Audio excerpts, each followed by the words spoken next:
And then you're like, man, you look like you could be my wife. Like, this is feeling good. And then they're like, oh, you've got a boyfriend out in California that I didn't know about. How about that? You look great. Nice. Yeah, my hair, bro, it's been like, I've been sweating all day. So it's like, I call it new chapter, same me. Here she comes and there I go. Different night, same rodeo. This album I've worked on for like 2 years straight. I almost dropped it last year and then it didn't feel like it was good enough. I didn't love it enough. So I just didn't. I canceled everything. Now I feel like, wow, this is telling my story. Hey, baby, go and leave me all the way. If you say that you done it, no take back. Said you fell out of love and I hate that. I saw that Big X was wanting to put out a country EP, a country project. And I remember sitting in my studio being like, man, how cool would that be? Well, he didn't text me, so I guess I'm not on it, right? And then like 3 months later, he texts me and he's like, hey, do you like this song? And I'm like, dude, yeah, what are you talking about? Do I like this song? And he goes, do you want to put vocals on it? I'm like, yeah, of course. So I put the vocals on the song. First mix we got back, it was like, dude, this is insane. I knew it. I was like, bro, that's smash. That feels so good. Like, it's insane.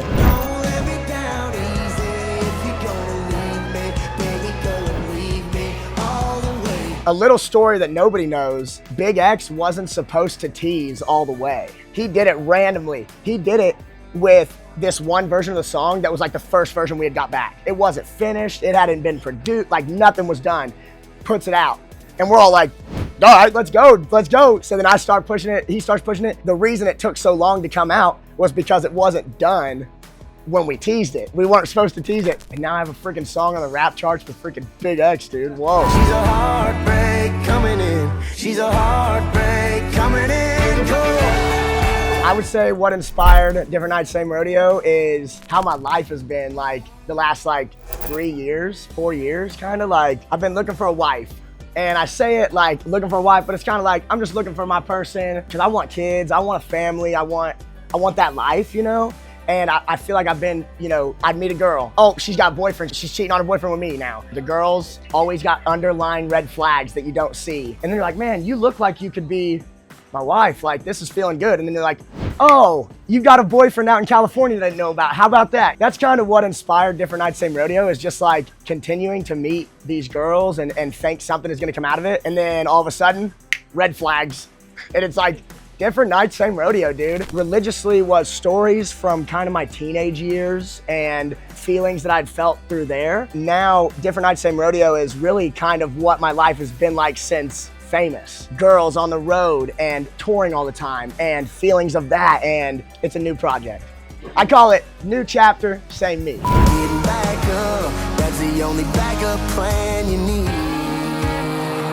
I got the song a long time before I texted him the song. But the first time I heard it, I was like, dude, Luke would crush this song. Like, I love it, but I feel like Luke would crush it. But again, don't have his number, so I don't know what I'm gonna do. You know, I'm not gonna text his manager and try to get his number, you know? So I was like, God's plan. I'll just let it flow, see what happens. And he ended up inviting me to concert for Carolina. We became really good friends that day. And then at the end of the night, we'd played the show, just had an absolute night together. He's like, hey man, like here's this envelope. And I opened it and it was like this huge thank you so much, like handwritten note from Luke. And at the bottom, it had his number. And I'm like, holy crap. So then I still didn't text him because I was nervous. One day I'd woke up and I'd been wanting to send it, but I was like, nah, not feeling it. And then one day I was like, send through my phone.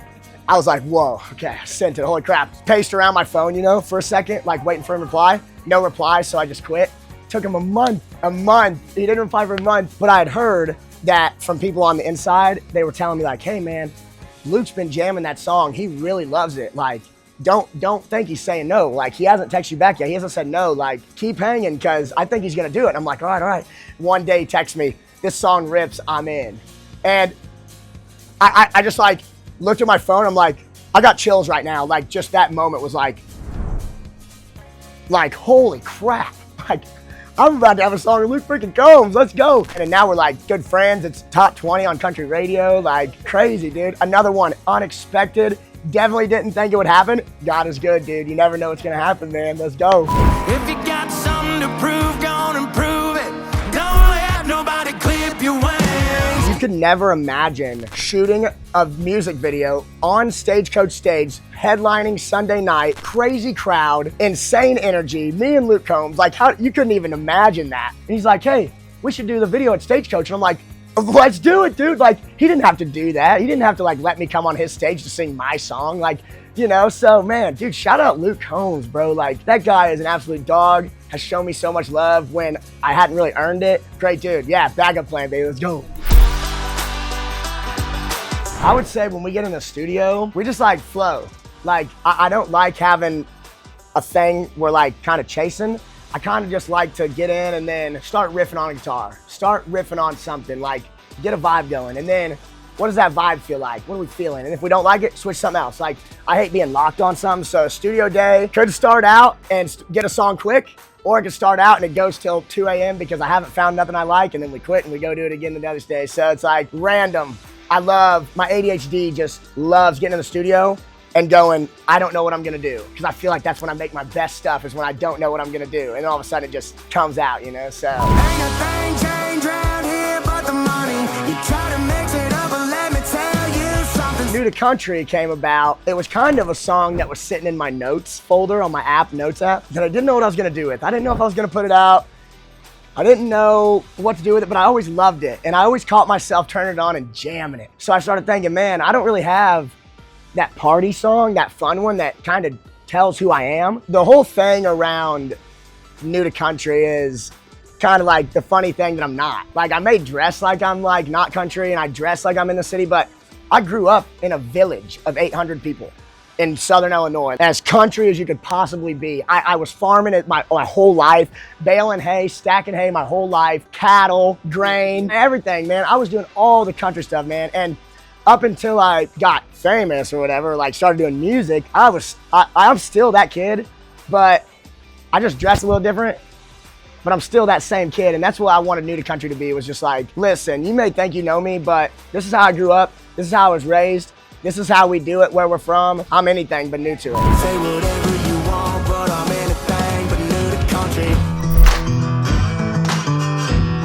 Every single stop on the tour, I'm so excited for it. The first stop's in Indianapolis, Indiana, and that's like 3 hours from my hometown, and it's sold out. You know I'm bringing the energy there, man. Like, and St. Louis, Missouri, that's only 2 hours from me. You know I'm bringing that energy. Honestly, every single show on the New to Country tour, energy filled. That's who I am though. Like, I can't just stand. I'm having a hard time just standing here, man. I'm like, I've got ADHD so bad that I've just got energy constantly. Like, so yeah, bringing the energy every show. But nothing's quite as cold as the way she walks away. You are country. You can't be country. You are country. I am country. I just dress a little different.